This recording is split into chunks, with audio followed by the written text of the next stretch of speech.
right, you guys, we're getting down to it. The final two groups. I'm going to be talking about Group K and Group L.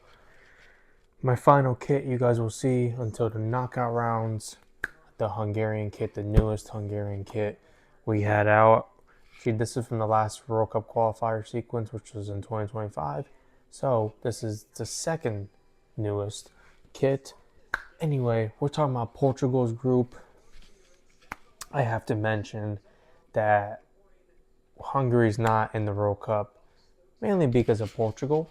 So thank you, Portugal, very much. I was at the game in September.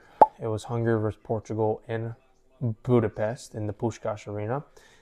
I was there, and Hungary lost 3-2. Cristiano scored a goal, and that's probably one of the main reasons why we're not at this World Cup right now, is because of what happened at that game. If we would have just gotten a point, a tie, that would have been big for us to advance to the playoff round in the World Cup qualifiers. But however, we did not do that. We ended up giving up a late goal to Cancelo. That's lovely. But anyways, talking about Portugal, had to share that story. Got the Hungarian kit on. I always root on my boys in red, white, and green. But let's talk about Portugal's group, right? You got Uzbekistan. Who else you got here? You got Congo, which Portugal plays tomorrow, and Colombia, which I happened to see in the Copa America final a few years ago versus Argentina. By the way, Messi hat trick. Who's the GOAT? I'm just saying, it feels right talking about Portugal's group. My girlfriend's a big Portugal fan. Well, not Portugal fan, Cristiano fan. So, just saying, who's the GOAT? Messi hat trick. I'm just gonna say that right now. But anyways, let's get into this group a little more. I don't know anything about Uzbekistan and Congo. Okay, zero knowledge on them. So with my fourth place team, I'm gonna go with Congo. Congo will have 1 point. I don't know any player from Congo. Don't get me wrong, they play Portugal tomorrow. We saw what Cabo Verde did with Spain. That could easily happen with Portugal tomorrow. I don't see it happening, but it could. You never know with how this tournament's gone. You never know. So Congo will get fourth place, and I don't have too much to say about them. They're going to have a point. I think they're going to tie with Uzbekistan, or hey, you know what? They might actually tie with Colombia or Portugal. You never know. But fourth place, I'm going to go with Congo. And then going right into my third place team, Uzbekistan will also have 1 point. Again, I don't know a lot about these players. I know they have a lot of weird long names because of the Panini sticker book I have. I have a lot of Uzbekistan players in that book. So I don't know too much about Uzbekistan. I can't talk about them. I can't give them love or hate on them. I don't really know nothing about them. I just know that talent-wise, they don't got what it takes to beat a Colombia or a Portugal. Maybe a draw. Maybe they might go neck and neck with them, kind of like Iraq did with Norway today. But at the end of the day, they're going to lose 4-1, 3-1, whatever the case is. Uzbekistan will score goals. It's going to happen. They're going to catch a team off guard. But I don't know too much about them, so I can't really say anything about them. So Uzbekistan will be my third place team. I don't have a third place team coming out of this group, so you guys are going to have to wait till the last group video to see who my last third place team is, and I'll put the full chart up there as well. But second place is, as much as this pains me to say, it's going to be Colombia, right? Colombia finished third in their World Cup qualification group behind Argentina and Ecuador. Colombia is a good team, right? You got Luis Diaz that is leading the charge. He left Liverpool for Bayern Munich and made Bayern Munich a better team.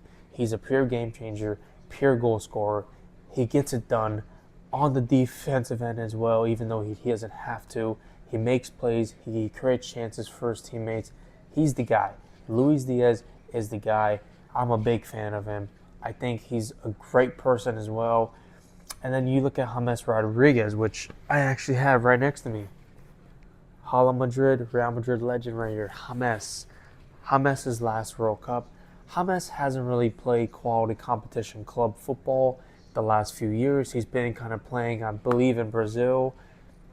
Granted, the Brazilian league is competitive, it's good, but James has been playing there. Not the best quality competition like you'll get in Europe, but James has played in Real Madrid.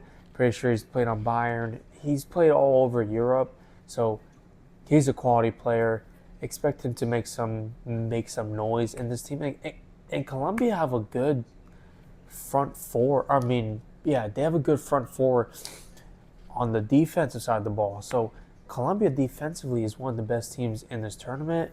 I don't think they don't concede a lot of goals from what I understand. But also, you never know. It is the World Cup and it's going to be spicy. And now, let's talk about the best team in this group. Colombia will have 7 points, right? They're going to tie with Portugal in first place with 7 points. And I think the last game of this group stage is going to be Portugal versus Colombia in Miami. Right here, Portugal have the best midfield in international football. I will say that. You got Bruno Fernandes, you got Vitinha, you got Joao Felix, Bernardo Silva, Joao Neves, which has been a monster this year, and then you got Ruben Neves. I mean, guys, this midfield is insane. Let me talk about Joao Neves. Joao Neves made such a big impact for PSG, especially in the Champions League final. Guys, Portugal have the best midfield attack in this tournament. I don't think you could get past that midfield without sacrificing something. You're not going to get past that from midfield. I got the pleasure of watching this team play in person in a competitive match, in a World Cup qualifying match, and Hungary actually managed really well. Hungary has really good crosses, so our crosses were kind of killing them.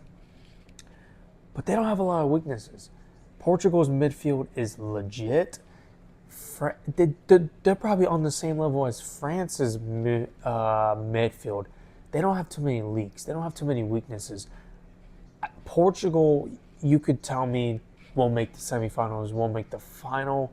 It depends who they see in the quarterfinals, right? If they see a Morocco, if they see a Spain, okay, then we could talk semifinals.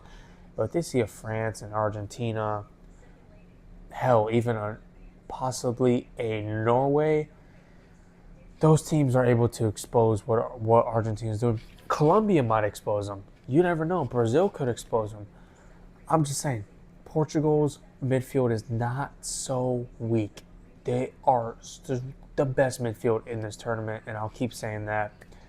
Portugal and Colombia tie in this group with 7 points for one reason and one reason only. They're going to tie with each other in that game. But I see Portugal scoring more goals this game, conceding less goals because of their midfield. I know I said Colombia is more of a defensive elite defensive side, but I think Portugal is just going to score more goals, right? And that doesn't mean that Colombia is going to concede more. Portugal is going to score more, therefore their goal differential will be higher than Colombia's, and that's what's going to be the tiebreaker. Either way, both teams, they get out of the group safely. I don't see any competition from anybody else in this group between Congo and Uzbekistan. I'm going to be honest, but you never know. We've seen upsets happen. So Portugal, Colombia top this group, and I'll see you guys in the final group, Group L. And we'll talk about England, see what England could do. Is it coming home, guys? I don't know. See you guys in Group L.